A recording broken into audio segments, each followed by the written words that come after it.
It begins with a girl running in the woods. A man appears, swinging an axe. He misses her, though she scratches him. Her scratch leaves a mark that human nails should not be capable of.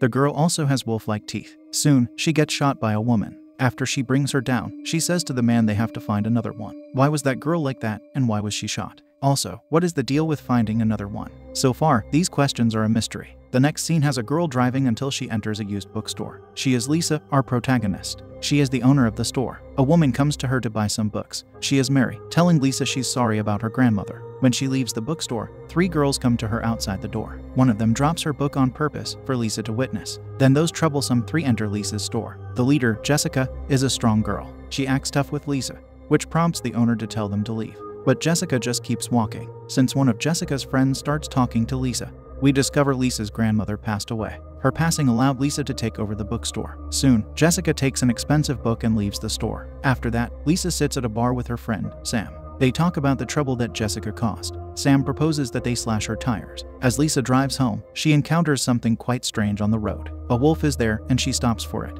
What could this mean? On the next day, we see Lisa at her bookstore. Jessica arrives to bring the book back that she stole. After insulting Lisa again, she tells her they should do something together at some time. She even promises to be nice. This is strange behavior coming from the tough girl. Yesterday, she was a bully. Today, she wears another face. Lisa, however, rejects this invitation. Afterward, Jessica starts kissing Lisa, yet she quickly backs the intrusive girl off. This makes Jessica spit on her. At that point, Lisa is left with no other choice except to use her hands to move the bigger girl away toward the exit.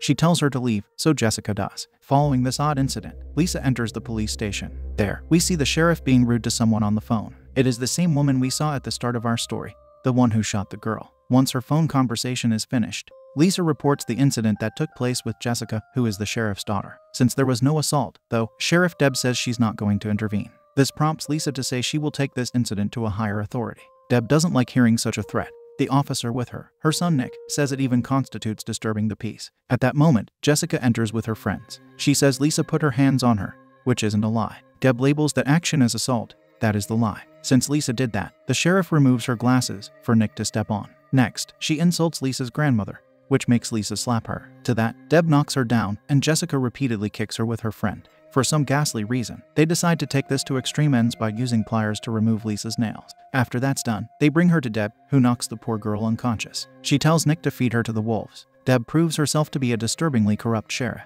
Later, Nick takes her to the woods where the wolves are. She wakes up alone at night. There is a wolf there, which runs at her. Lisa uses a nearby rock to hit it, but it still manages to bite her. We see the man from the start of our story sitting there to watch. He now has a scar on his face. Then, a mysterious stranger whacks him unconscious. She comes to look at Lisa afterward. In the morning, the girl wakes up in bed with some bandages on. Soon, Mary comes to her, the lady from Lisa's bookstore. She was the helpful stranger. Lisa finds herself lying in Mary's cottage. She tells the recovering girl that she's been asleep for nearly 10 hours. Of course, Lisa thanks her for her help. At another time, Lisa wants Mary to take her home. Once they arrive, Mary asks Lisa to tell her what happened. After hesitating to do it, Lisa tells her, but she doesn't say who did it. At home, she cries because of what she had to go through. She held back her emotions with Mary, though now she lets them out. Eventually, Sam comes to her and they hug. They soon sit, speaking about Lisa's injury. Remarkably, they vanished somehow. Was Mary's aide that professional? Lisa asks Sam if she could stay with her, because she doesn't want to be found by the wicked people who wronged her. Sam firmly agrees to help.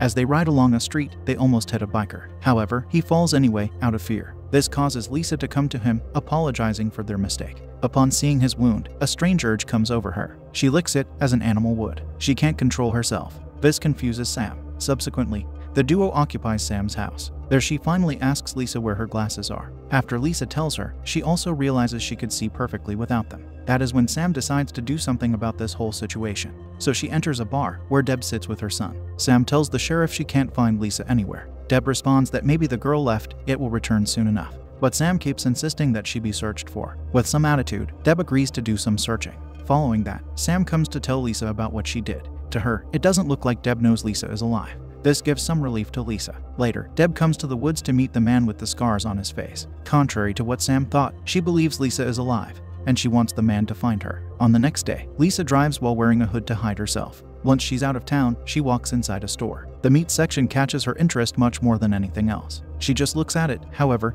without buying anything. Lisa then decides to spy on one of Jessica's friends, Millie, at her workplace. When Lisa surprises her with her presence, we see she has strange eyes. Millie apologizes for what happened to her, adding that she didn't do anything. She considers that to be a good defense.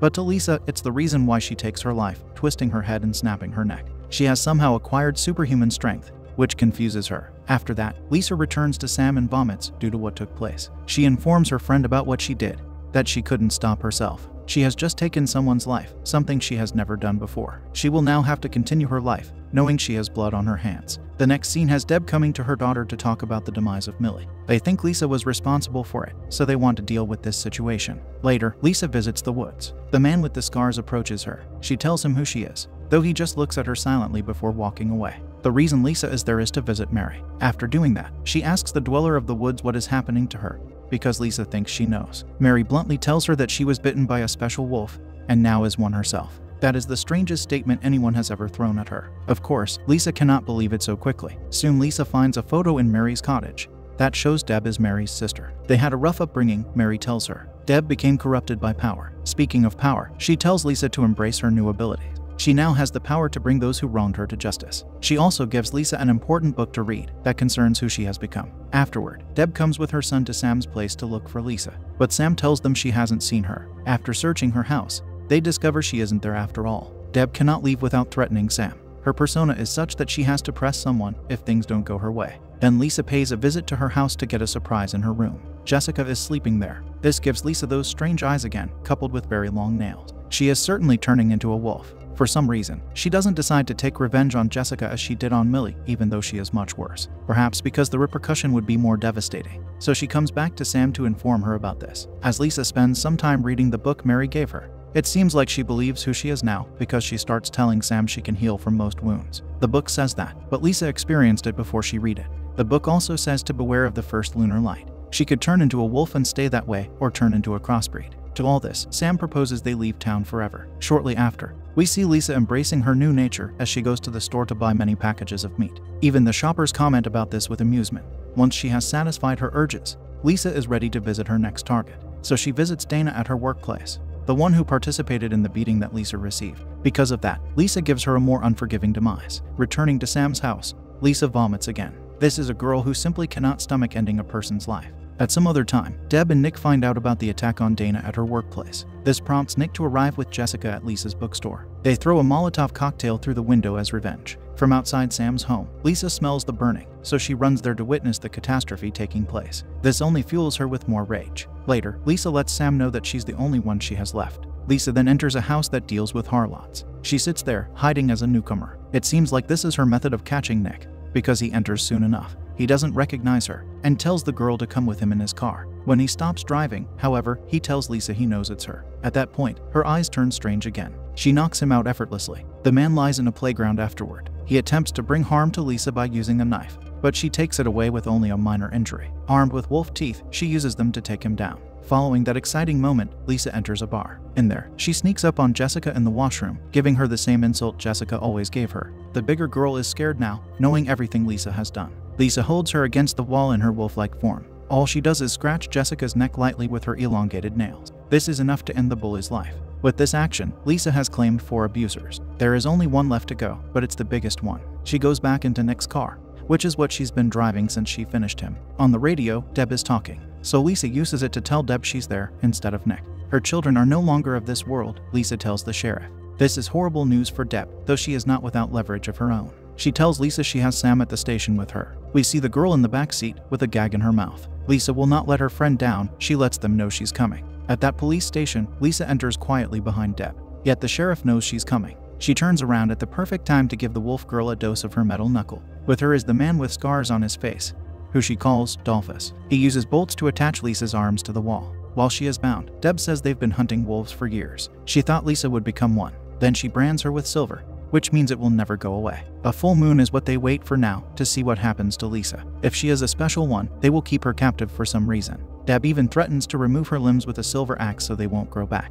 When the full moon arrives, Lisa transforms into a crossbreed. Supposedly, this means she is special because Deb wants to start hacking at her. But just as she is about to do it, her sister, Mary, shoots her from a distance with a rifle. Shortly after, Lisa manages to break free from her restraints and starts fighting with Dolphus as he swings the dangerous silver axe. She attacks him with one of the bolts from her arm and takes him out. Deb is still alive after the shot, yet Lisa kicks her to knock her out. She has saved her life, along with Sam's. The one who helped her do it soon comes in to let them know it was her who shot Deb. The final moment of Lisa's revenge has her taking Deb into the woods to give her the same treatment she gave to Lisa. Out there, Lisa is in her human form again, showing she is a lucky one whose life doesn't end by having her permanently turn into a wolf.